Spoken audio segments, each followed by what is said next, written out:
I never expected to enjoy Call of Duty quite this much. In my opinion, the franchise has been on a downward spiral for many years, with slight upticks here and there, but generally speaking, as the concept became more and more tired or fatigued, the game would hold less and less appeal. Last year, with Black Ops 4, the single-player campaign was sacrificed in favor of the Zombies mode. This, to some, was a fantastic decision. I can't speak for everyone, but to me it felt somewhat disappointing. However, this year, the reverse is true, and the single-player campaign was a large focus for the development team, and the traditional Zombies mode has been entirely left out at launch. The pursuit for Call of Duty Modern Warfare is undeniably centered on realism. The game made quite an impression at E3 and has been cloaked in controversy since well before the public really knew what to expect. Games media has also been undeniably shaken by this game. Some focus on white phosphorus in the multiplayer, calling it horrific, inhumane, or whatever else they can think of, and ignoring the fact that dozens of other mechanics in multiple previous Call of Duty iterations were equal to or exceeded white phosphorus in terms of illegality. Other articles focused on the campaign realism. It's too jarring. I don't want to play a whole campaign like the mission I saw. It's problematic and disturbing, but all of these perspectives are riddled with hypocrisy that cannot even be disguised, because to do so would turn them from badly articulated garbage to flat out gibberish, and the underlying credibility required to publish abstract criticism of a game because it hurt your feelings far exceeds the current gaming media reserves. I'd like to break this review down into segments. The first revolves around the single-player campaign, and the second, the multiplayer. Setting aside the long list of controversies that swirl around the game's publisher, Call of Duty Modern Warfare is an appealing title. There are issues of free speech that plague Blizzard, problems of rigged slot machine spins, and exorbitant prices in Call of Duty Mobile, and even timed exclusivity of modes in Modern Warfare which expire after a full year, which presumably means around the time a brand new entry will launch, which is ludicrous, absurd, and obnoxious. But looking past all of that controversy and reviewing what the game is, rather than the atmosphere surrounding it, I have to admit I'm pretty much blown away. To begin, I'll focus on the single-player campaign. Right off the bat, any prospective players should know that the game focuses on a darker format than many previous Call of Duty installations. Graphically, visually, it is stunning. Coming off the heels of a game like Ghost Recon Breakpoint and its absolutely disgusting animations and cutscenes, Modern Warfare is breathtaking. Even live gameplay often left me with a distinct feeling of wonder as it showcased just what exactly can be achieved now, even on the most rudimentary hardware, as we approach the next generation of gaming consoles. Visual appeal, however, is no use if the gameplay and story lack motivation. Fortunately, this is not the case. Though I would consider the campaign's writing, dialogue, and actual overarching story to be rather generic, the individual mission narratives and construction are brilliantly done.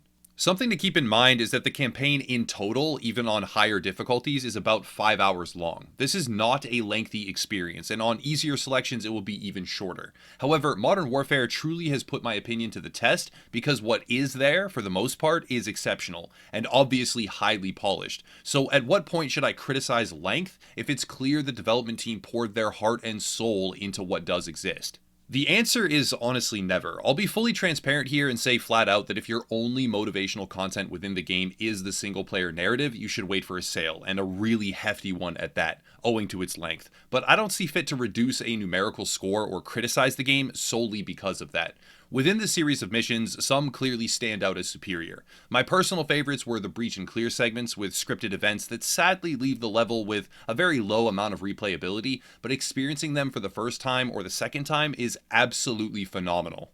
There are a couple of segments that felt like filler, honestly. Filler in a 5-hour campaign is not so great, but thankfully there were not many, and even when it did seem like a very generic Middle Eastern setting, with a wave spawn enemy system as you simply advance to a building for 15 minutes straight, fighting over and over, it was quick to bring you back into something much more ambitious and unique in a following mission. This is where I have to talk about some details. There are tiny spoilers here for individual rooms in specific missions, so keep that in mind, but it's nothing major, so I feel comfortable discussing it. The collateral damage system is amazing. I ran through one of my favorite missions many separate times, simply testing out the system that would result in a loss when firing on civilians, and found out that what may seem like it's a simple shoot civilian lose mission type of benchmark, it's not actually that simple. In one particular instance, there is a woman behind a door whom you cannot see. If you breach, she runs for her baby, and once that happens, firing on her or the child is an instant loss. However, you are allowed to fire through the door preemptively, which leads to your team chastising you and saying, "What are you doing?" The mother will die, but you will not lose because you technically have not broken the rules of engagement, and you did not know that she was there or unarmed.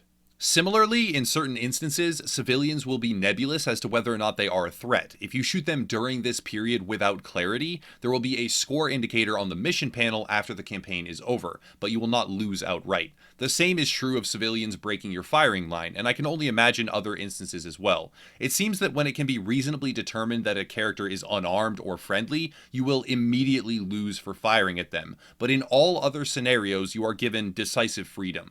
The actions which would result in court-martial or a military discharge obviously result in a loss, but in all other plausibly defensible scenarios, the game just simply continues. This is what likely has gaming journalists twisted up into knots. The fact that a game is tackling the gritty, real-world danger of terrorist attacks and the brutality of a necessary military response, it really scares them, and has led to articles far and wide which proclaim criticism despite the artistic vision and execution of this product being absolutely breathtaking.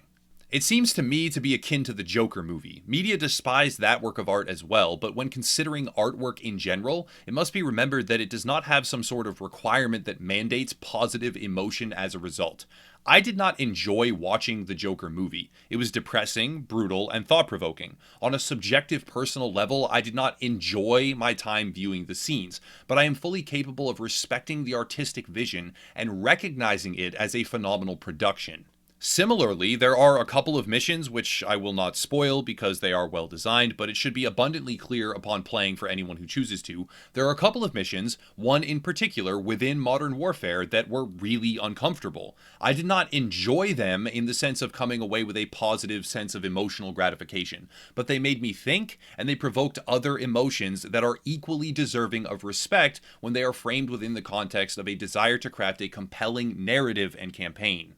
Overall, I would rate the game's campaign as an 8 out of 10. If we disregard the few missions that felt like cheap, uninspired filler material, it's an easy 9, and ignoring the length, which for some may be a real deal breaker, honestly, in and of itself, but personally I could not justify criticism because of it, the campaign is something entirely unexpected, well executed, and engaging. I wish to convey highest possible praise to the development staff responsible for missions such as Piccadilly and Clean House. Now on to the multiplayer. This is where my review will become much more generic. Call of Duty is Call of Duty at the end of the day. Black Ops 4 was a departure from the norm with self-healing and increased time to kill. Modern Warfare is a departure from that trend by reverting to a lower time to kill and largely removing the self-heal mechanic. The largest impacting factor I've been able to uncover is the maps. Kill streaks, generic, perks, same story, but the maps are a big change that has a lot of players feeling either discontent or passionately emboldened. In previous Call of Duty games for many years now, there has been a lane system. I focused on this during my beta review as well, knowing it would become a point of contention, but Modern Warfare has seemingly scrapped that system. In the past, you could go left, right, or center. There would be particular points that players could hold for easy kills or effective defenses, and this made for a pretty formulaic match structure, and it was predictable where you would need to run to see the most action. Modern Warfare has changed this, but also seemingly increased map size. The result is that from any given interior point, at least those outside of individual building rooms, there are now dozens of entrances and exits, which makes moving through the map something far different than what it previously resembled. Alongside this, the increased map size leads to long periods, comparatively long. In reality, they are merely a few extra seconds, but in a well-established franchise where run-and-gun action is a staple, it feels like an eternity sometimes, long periods of running without any enemies or encounters.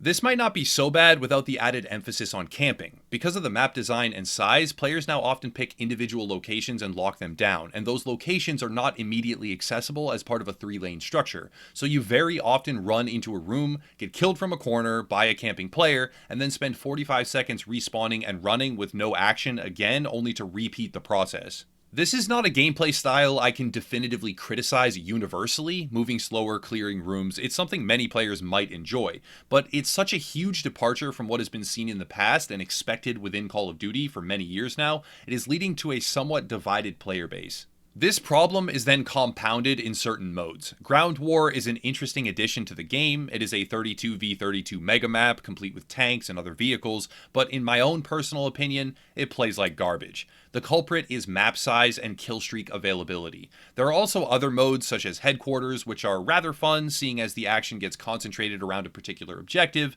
and then on down the rungs to a 2v2 gun game-esque mode, which is the footage you will see primarily in the background right now, owing to some recording issues for the bulk of my playtime thus far. The 2v2 mode is by far my favorite mode, because the map size is compressed to where action feels consistent and always within reach. I certainly enjoy other modes at times, but the 2v2 is what really holds my interest. For hitboxes, I find very little to complain about, the controls feel pretty snappy, at least on console, and the diversity of mode selection is very appealing, even if they are not all interesting to me on a personal level. I would rate the multiplayer at about 6 out of 10. Gun customization is phenomenal, weapon perks are interesting. I was finding the consecutive unlocks were genuinely rewarding and made me want to keep playing, but my own personal playstyle seems to contradict the meta that is being established, which led to some friction. The co-op missions carry forward the events of the single-player campaign, and yet again, I will try not to spoil anything and simply say that the content feels good to play and is well-crafted visually with interesting individual mission layout and design. But now we arrive at some of the more contentious points. The game's portrayal of Russia is not going to be received well. In fact, as far as I know, it is already being review bombed for that very same reason, and was not even made available as a physical release in Russia, period. This is not a game that will be narratively appealing to the entire world, and even has an added element of historical manipulation where, for instance, one mission, the Highway of Death, appears to be based on a Russian attack in-game, but in reality the American military created the real-world reference point for the Highway of Death during the invasion of Iraq.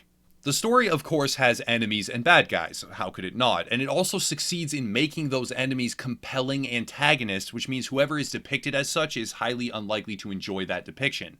I will maintain that the game is well crafted purely from the perspective of playing a fictional first-person shooter, but if you are someone that follows this kind of source material topic closely in the real world, or believes strongly in perspectives that are found to be in opposition during this campaign, I would advise carefully considering whether or not you wish to purchase the game.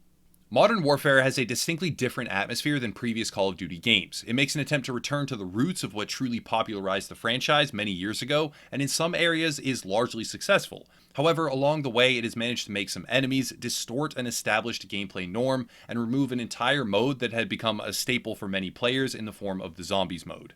My own personal average score between all components would probably be a 7 or an 8 out of 10, but within that there is a huge amount of flexibility based on personal playstyle and preference.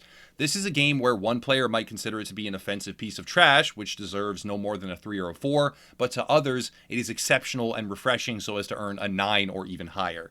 But I would hope that anyone who plays it will at the very least respect the risks that have been taken, and understand that a genuine effort was made to breathe new life into the Call of Duty franchise in a unique way.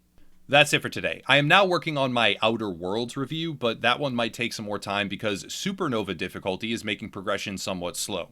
If you want to support, there are links down below, Patreon, merch, Twitter, etc., but I'll cut it there and stop rambling. As always, thank you all for watching, and have a nice night.